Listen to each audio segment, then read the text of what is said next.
Greetings again everyone, and I'm just back from doing some camera testing in Seville, southern Spain, with the Sigma FPL camera, along with a little partying too, where I managed to do a load of exploring. So here's a quick landscape photography tour of that beautiful city. I managed to get all these pictures in the space of about 3 days, so this might cover you for a quick weekend trip. This is one of the monthly special videos I make just for Patreon supporters, but every 10th one I put on my main channel to encourage you all to check out my Patreon page down in the description below. The camera I used for this trip was the 60 megapixel Sigma FPL with 24mm and 90mm Sigma lenses, for no other reason than I happened to be testing that camera at the time. Seville and its surrounding area is jam-packed with city and landscape photography potential, and being the hottest city in Europe with tons of history and a low crime rate, it makes a beautiful and chilled out holiday location. There's lots of greenery, including giant parks and gardens, orange trees growing absolutely everywhere, and in the middle of May you'll be treated to an astonishing amount of purple blossomed trees across the city, which make it feel like you're seeing things in infrared. Seville is of special interest to architecture nerds. Originally Roman, then ruled by the Moors before the Reconquista, the buildings are a blend of Arabian, Gothic, Baroque and Renaissance styles, particularly in the unbelievably huge Cathedral of St. Mary. Although it's the largest Gothic church in the world, it's dominated by the La Giralda Tower, originally a Moorish minaret. Already you can see that I kind of wish I'd brought a wider angle lens with me, like an ultra-wide angle zoom lens. These 24mm shots look fantastic on the full frame camera I was shooting with, but wider would have been even better. The cathedral is well worth seeing from the inside too. Seville is a deeply Roman Catholic city, and the cathedral is the apex as possibly the most ornate and highly decorated place I've seen in my life, with gigantic altars, statues of saints, expensive and beautiful artworks, relics, and even the tomb of Christopher Columbus. It's quite a sight to see, and you could wander around in there for hours, although my more Protestant sensibilities found it all a bit much in the end. Still, there's nothing else quite like it in the world that I've seen anyway, and if you're using a more telephoto lens, there are plenty of nooks and crannies to put your nose into as well.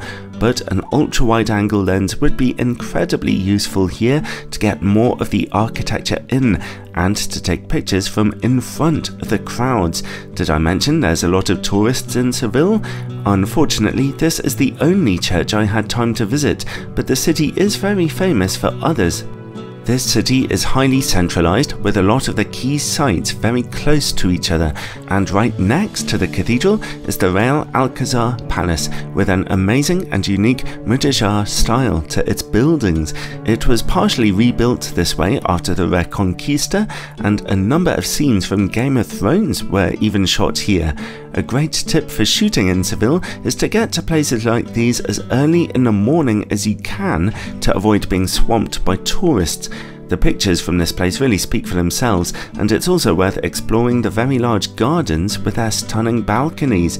Just like other locations in Seville, you can get tickets to go in on the day, but it's recommended to book online in advance. The palace gets particularly busy. There are a few other palaces in Seville to explore. I had time to check out the Palacio de las Duenas, a little further north in the city above the cathedral area. It's much smaller than the other palaces dotted around, but still full of interesting shots, including colonnaded courtyards, gardens and artwork. The Bougainvillea alone is really something to see here. This palace is certainly far more easygoing than some of Seville's larger attractions, and actually quite restful to walk through if you need to go a bit more slowly in the middle of the sunshine. The Plaza de España is also just down the road from the cathedral and is a huge structure, one of the most fascinating and beautiful in the whole city. It's well worth catching during the magic hour for some beautiful long shadows, rather than the shots I got here in the middle of the day. Bridges connect the square with the main buildings, and a scene from Star Wars Attack of the Clones was even shot here. You can explore and wander around here for quite a while, finding new spots to shoot in. Like in other places, come early in the morning if you can to see fewer tourists around and get some early magic hour pictures. And just below from the plaza is the Parque de Maria Luisa. There are endless nooks and crannies to explore here, large buildings, mini squares, fountains, and even a faux waterfall right in the middle of it all, alongside pagodas and mini waterways, not to mention lots of wildlife of a kind which can be found throughout the city. The Museum of Popular Arts and Traditions looks particularly beautiful earlier in the day, with its fountains in front of it.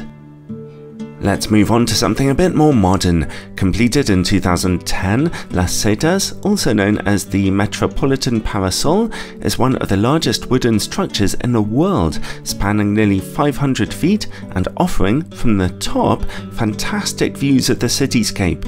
Underneath it can even be found ancient Roman and Moorish ruins, but purchase a ticket to the top to be treated to amazing sunset views, and even better, stunning nighttime images as the structure begins to light up at sundown. This place really does have an otherworldly feel to it, and in the late springtime you'll be treated to the company of endless swallows nesting in its rafters, heralding the arrival of summer. Anyway, those are just a few of the places to explore within the city of Seville itself. Again, bring wide-angle lenses with you and a polarizing filter to make the most of the strikingly blue skies above you. The city comes to life quite nicely in the night time too, if you have a lens with a bright maximum aperture on your person, and of course the bars and restaurants are very lively as well, although it's not really the kind of city for getting trashed in and painting the town red. To my mind, one of the coolest things about Seville is how connected it is with the countryside of southern Spain. There are plenty of guided tours and day trips to the surrounding towns and white villages, many of which are absolutely spectacular. Or you could hire a car to see them, or go by public transport if you're feeling particularly brave. A guided tour can be fun though, easygoing, and a nice way to meet interesting new people. The southern Spanish countryside is rich with photographic opportunity, but there are two particular places I especially want to point out. Firstly, the town of Setenil is one of the most amazing places I've visited in my life. A white village hugging the edges of a gorge and carved into its rocks. It's not a big place, but you could easily spend half a day wandering around this lively and beautiful town, checking out its fascinating topography, architecture and foliage. The locals there are generally retired people, I assume with a lot of cash, but the town is quite busy with plenty of shops and a local market. Just look at these pictures. Imagine living somewhere so dramatic. It really is a beautiful and unique location to look around, let alone to shoot in. Once again, bring wide-angle lenses with polarizing filters.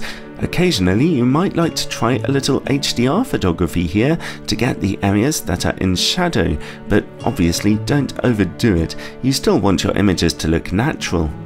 And finally, Ronda. My gosh, you have to see this amazing city built upon a prehistoric settlement and with a fascinating Islamic architectural heritage and breathtaking views of the deep and complex countryside all around from its steep slopes. Built alongside a deep gorge, its main bridge, the Puente Nuevo, is particularly photogenic and catches the sun nicely later in the day and looks gorgeous at night time. But simply walk down from there, down both sides of the gorge, to catch amazing viewpoints all along the way. Particularly worth seeing, I think, is Las Minas, the Reconquista mines, which lead you down through a medieval walkway to the very bottom of the gorge, where the water below looks absolutely amazing, and the mines themselves are a welcome place of coolness and calm, away from the heat of the sun. Okay everyone, I'm gonna wrap it up there before I offend any more Spaniards with my appalling pronunciations. I've covered probably about half of what Seville and its surrounding area has to offer. It really is an incredible place, and for the 50th time, if you bring the widest angle lenses you can find alongside a polarizing filter, then you seriously cannot go wrong. If you enjoyed this video, then check out my Patreon page for even more. Hasta mañana todos.